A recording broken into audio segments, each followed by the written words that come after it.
It's Movie Time is produced by John DeSando. Listen to the full shows and read reviews online at WCBE.org. I'm John DeSando. I'm Hope Madden. This is It's Movie Time. And it's time for more Melissa McCarthy. I am always up for more Melissa McCarthy. What do we have this time? So, Can You Ever Forgive Me? A drama.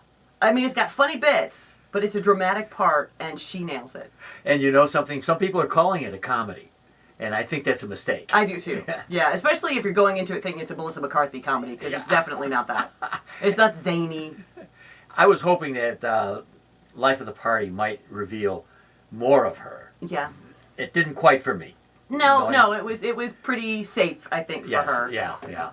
Now this one, it's the story of Lee Israel. Mm-hmm. A biographer. Yeah. Kind of, down on her luck. Not, she chooses, I think, topics. We're led to believe topics that maybe the publisher doesn't think is good. Fanny Bryce. This is right. She wants to write a biography of Fanny Bryce. The publisher doesn't think anybody wants to read about Fanny Bryce. She's written a biography of Dorothy Kilgallen. Yeah. So a running joke is that nobody knows who this person is she's writing about. And she needs some money, and so she sells a signed letter written to her by Katharine Hepburn.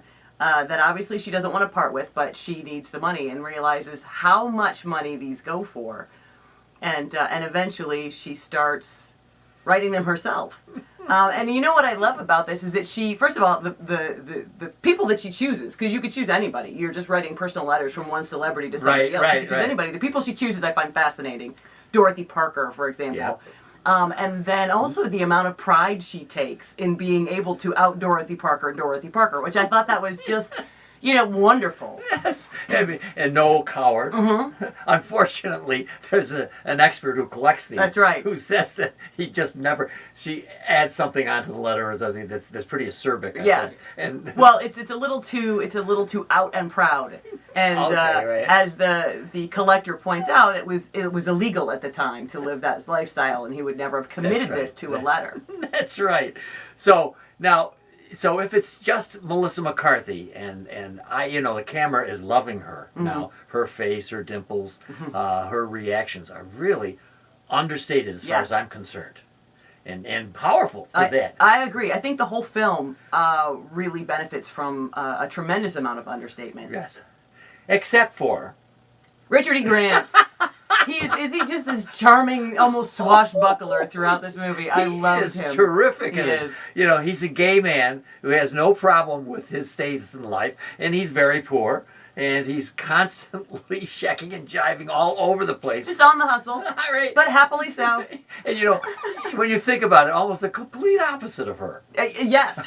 And they become friends out of kind of desperation and loneliness, and they're just drinking buddies. They're just both, they're both alcoholics. I know they are. And they make such an enjoyable odd couple. Don't they? And I thought that there were a few moments in there where I was catching what I love is the repartee of the 30s and 40s comedies. I thought I was getting some of that. Not enough, but I was getting it. I agree with you. I think the whole film, and I think a lot of the song choices that they make throughout the movie, the whole film seems not overly, but a bit nostalgic for a period of time. I'd say the 30s and 40s, when the way people spoke to each other mattered, or at least, in retrospect, it seems like it did. Oh, so much so. We're set in the 90s, right? Mm-hmm. And there are a multitude in New York of little bookstores. Yes.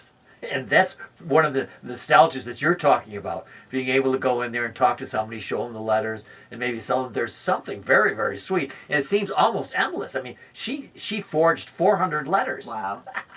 I love at the end, over the end titles, there's they'll put up 2 sheets of paper, and typed on one is, the credit, producer, whoever, and typed on the other is a fact about her life. And they are just amazing that Noel Coward biography included 2 of her forgeries in it. I know it. She was very, very good at it. There's another part of the film too that I think is so subtly sweet, and that is that she's a lesbian. Mm-hmm. Yes, it's funny that you mentioned that, because I was thinking about that this morning. I like that it's just sort of point of fact. I mean, they don't emphasize it anyway. She's very lonely. Oh. And and she gets to a point where it looks like perhaps there might be a relationship on the horizon, and yet she just doesn't know how to open up to people. And also, she's done something already because this person she was the first person to buy the forgeries from her. Right. So yes. there's really no forward option here. But it's a very sweet and I think just authentically told. It's not one of those things that's thrown in as a theme. It just happens to be the case. And I'm wondering if that wouldn't have been true in the 90s anyway, where things would have been very quiet. Probably. Particularly gay life would have been.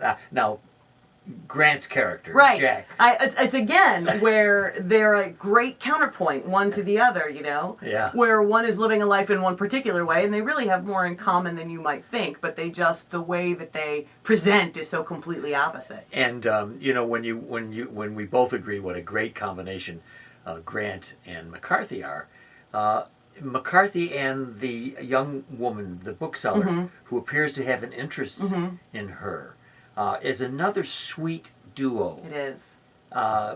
It's so wonderful the way the camera catches McCarthy in that moment of, gee, I think this lady really likes me. And then the way she just fumbles. She's so socially inept. Yes, that's the point. It is, and it's lovely, and it's funny too because in many ways she suffers for it, but in many ways she is completely unapologetic. There's a moment later where a lawyer tries to comfort her by patting her shoulder, and she just no.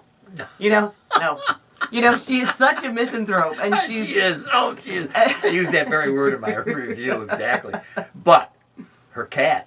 Oh. See, now, but isn't this typical? Yes. She gives all of her love to this cat, Mm-hmm. and she's just so misanthropic Yeah. about the world. And yet, here's the genius of Melissa McCarthy. I like her. Oh yeah. She's not. She shouldn't be likable. But she is, yeah. You're rooting for her. And here's the thing that I love. So Richard E. Grant, he's a character actor. He's played a lot of different types of characters. But the fact that she's playing the low energy, muted character next to his very flamboyant and vibrant character, I love that she can do that because that is not what you expect of her. She's usually an explosion of energy. She'll always be from Bridesmaids. Yeah, absolutely. But maybe that's a help in her career because people like us are looking for what we know to be the corners of genius in this actor, and she's working at it. Yeah, she is. So so this is a kind of small film. Mm-hmm. I even mentioned in my review that I'm coming off of Bohemian Rhapsody and A Star Is Born. A lot of these big bombastic, yeah. And here you come this small one, which to me is very European. Well, it's funny. I can see you say that. So Nicole Holofcener co-wrote it, and she's done so many. Enough Said, Please Give, Lovely and Amazing, Okay. and it's got one of those. It's such a film that it's such a writer's film. Yes. Good writers put this together, and it's about good writers who love good writing, and it's so I think if you admire that, it's very easy to appreciate this film. You've got to love their just small take on writer's block. Mm-hmm. Oh, yeah. And then to have Tom Clancy saying it's just an invention of writers. We're too lazy. Don't have the discipline. What a great slam. He's standing up there with all these fans around him. Right. And he slams all the writers and she's watching. I think it's a one, and the movie moves on. Yes, it does. Oh, yeah, it doesn't dwell. No. And in fact, in the first few minutes of it, I said, I hope that Hope and I can get some energy going on this one because it was slow. Yeah. But boy, did that gradually just grow on you, Yeah. and you became like you were living with them. Yeah, absolutely. And wondering how they're going to do it. And we've heard about this writer's block, and there are, I guess, different ways of making money if you're a writer, but basically it's a tough life. Yes. All right, Hope Madden. The film is Can You Ever Forgive Me? What grade would you award it? A-. Oh, wonderful. Okay. And I am going to agree with you on the A-. And a lot of it for me, I don't need to explain it, but I always feel I do. A lot of it for me is her performance and her pairing up with Richard E. Grant. Who knows? It's just a nice movie. It is.